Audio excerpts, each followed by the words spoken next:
जोया एक नेक और सब्र करने वाली लड़की थी, मगर उसकी शादी एक ऐसे घर में हुई जहां उसकी सास बेगम बहुत सख्त मिजाज थी।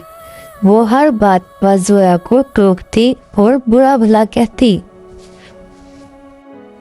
एक दिन बेगम बी ने चाय पी और प्याला फेंक दिया और बोली, तुम्हें कितनी बार कहा है चाय में चीनी कम रखा करो, मुझे मारना चाहती हो।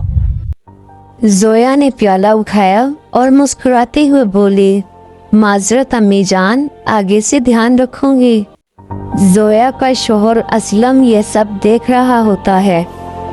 वो कहता है, जोया तुम अपने हक की खातिर लड़ा करो। लेकिन जोया कहती है, नहीं असलम, वो मेरी माँ की जगह है।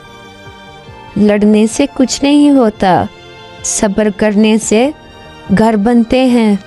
वक्त ऐसे ही गुजरता गया। एक रात जोया की सास की अचानक तबीयत बहुत खराब हो गई। ने बहुत तेज बुखार था। घर के सारे ही लोग बहुत परेशान थे, लेकिन जोया ने सारी रात जागकर अपनी सास की खिदमत की। अपने हाथों से खाना खिलाया, दवाई खिलाई, सब कुछ बहुत अच्छे से किया। अगले दिन जब जोया की सास की सुबह आँख खुली तो वो क्या देखती है कि जोया उनके कदमों में बैठी सो रही थी।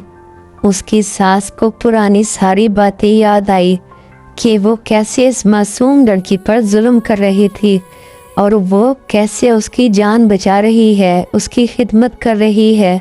उसे अपनी बातों पर बहुत पछतावा हुआ। उसकी आंखों में आंसू थे।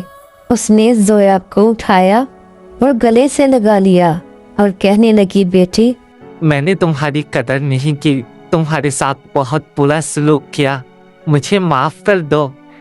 फिर उस दिन के बाद उस घर में सिर्फ मोहब्बत ही मोहब्बत थी।